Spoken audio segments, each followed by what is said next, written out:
कभी कभी अधिक लालच व्यक्ति के सोचने समझने की शक्ति को कम कर देता है। ऐसा ही कुछ हुआ उस मछुआरे की लालची पत्नी के साथ। लालच से भरी कथा सुनाते हुए भगवान बुद्ध ने अपने शिष्यों से कहा, एक समय की बात है, सागर के मध्य में एक द्वीप पर एक टूटी फूटी झोपड़ी थी, जिसमें एक मछुआरा अपनी पत्नी के साथ रहता था। मछुआरा रोज जाल लेकर सागर तट पर जाता और मछलियाँ पकड़ लाता, और जो भी मछलियाँ पकड़ता सिर्फ निर्वाह के लिए होती थी। मछुआरा बड़ा ईमानदार और मेहनती था। एक दिन उसने अपना जाल डाला और जब उसे खींचा तो उसे कुछ भारी सा महसूस हुआ। वह बहुत ही मुश्किल से जाल को खींच पा रहा था, पर जाल को बाहर निकालने पर उसने देखा कि उसमें एक सिर्फ छोटी सी सुनहरे रंग की मछली थी। लेकिन वह कोई साधारण मछली नहीं थी।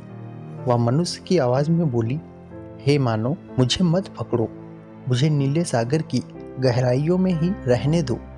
मैं तुम्हारा उपकार कभी नहीं भूलूंगी।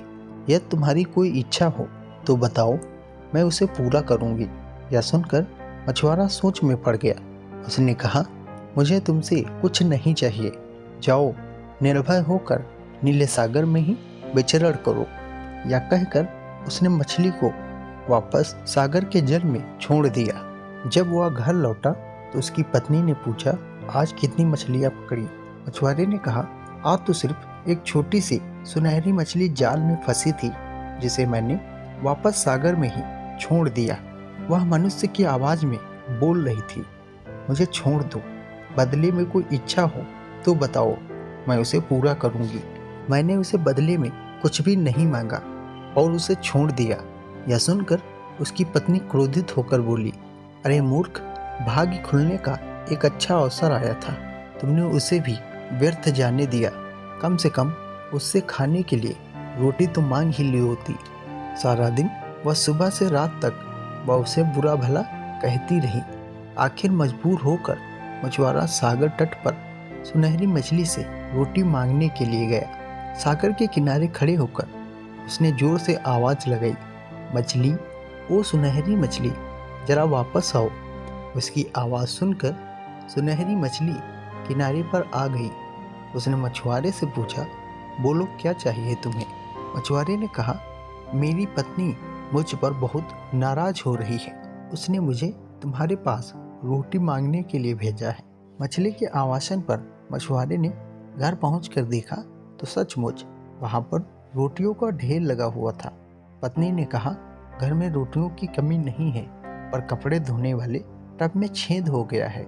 जाओ सुनहरी मछली से कपड़े धोने वाला नया टब भी मांग लाओ।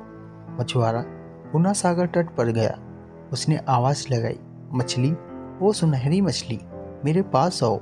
आवाज़ सुनकर सुनहरी मछली किनारे पर आई और मछुआरे से पूछा, अब क्या चाहिए तुम्हें?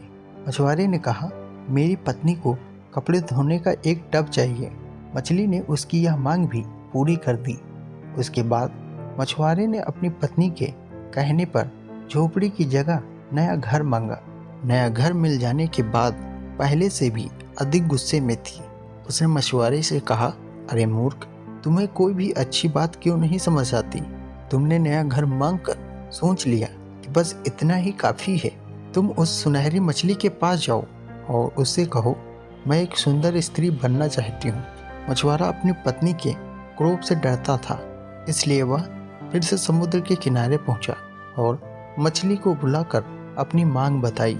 मछुआरे की मांग पर मछली ने कहा, जाओ, दुखी मत हो, जैसी तुम्हारी पत्नी की इच्छा है वैसा ही होगा। मछुआरा घर पहुंचा। इस बार उसके पुराने घर के स्थान पर एक 3 मंजिला भव्य मकान था, जिसमें कई नौकर चाकर काम में लगे थे और उसकी पत्नी एक ऊंची कुर्सी पर सज धज कर विराजमान थी। उसने अपनी पत्नी से कहा, कैसी हो मेरी सुंदर पत्नी?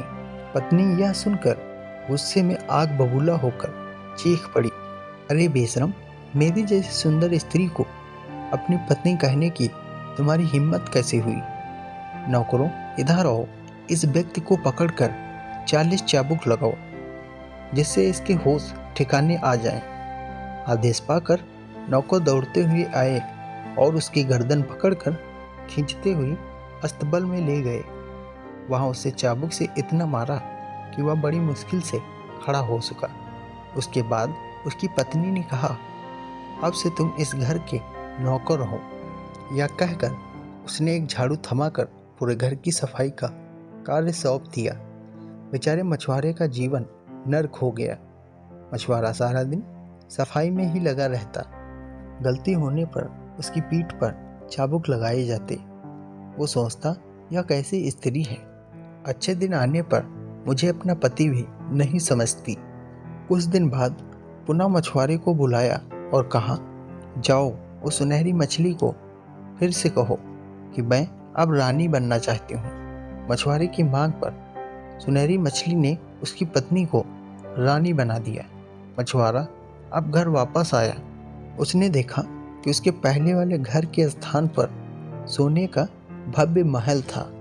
सैनिक महल के चारों ओर निगरानी कर रहे थे। उसकी पत्नी रानी की तरह रत्न जड़ित पोशाक में महल से बाहर मनोरम दृश्य को निहार रही थी। धीरे धीरे उसे रानी की जिंदगी में भी ऊब महसूस करने लगी। उसने सैनिकों को आदेश दिया, जाओ मेरे मछुआरे पति को मेरे सामने हाजिर करो। सैनिकों ने बिना समय गंवाए मछुआरे को उसके सामने हाजिर किया।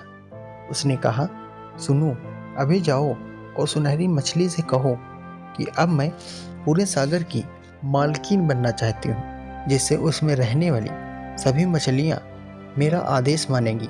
मछुआरे ने उसकी बात मानने से इनकार कर दिया, पर स्त्री की धमकी के आगे उसका इनकार व्यर्थ ही रहा।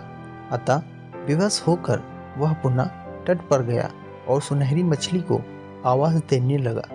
इस बार सुनहरी मछली नहीं आई। फिर उसने आवाज़ लगाई। वो बहुत देर तक पुकारता रहा। तब कहीं सुनहरी मछली उसके पास आई। उसने आते ही पूछा, बोलो क्या चाहिए तुम्हें? तब मछुआरे ने दुखी स्वर में कहा, मेरी पत्नी का लालच धीरे धीरे बढ़ता ही जा रहा है। अब वह सागर की मालकिन बनकर मछलियों पर राज करना चाहती है। यह सुनकर सुनहरी मछली ने इस बार मछुआरे को कुछ भी नहीं कहा। वह पीछे मुड़ी और सागर में जाकर विलुप्त हो गई। मछुआरा वापस पत्नी के पास गया तो उसने देखा कि उसके महल के स्थान पर पहले की जगह एक टूटी फूटी झोपड़ी थी। नौकर चाकर, सैनिक व बाग बगीचे सभी गायब हो गए। झोपड़ी के अंदर उसकी पत्नी फटे पुराने कपड़ों में दुखी होकर बैठी है। उसे अपने किए पर बड़ा पछतावा हो रहा है।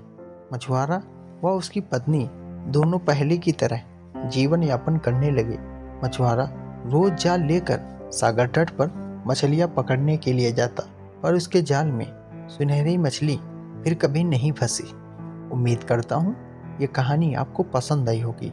अगर ये कहानी आपको पसंद आई है तो वीडियो को लाइक करके चैनल को सब्सक्राइब करें।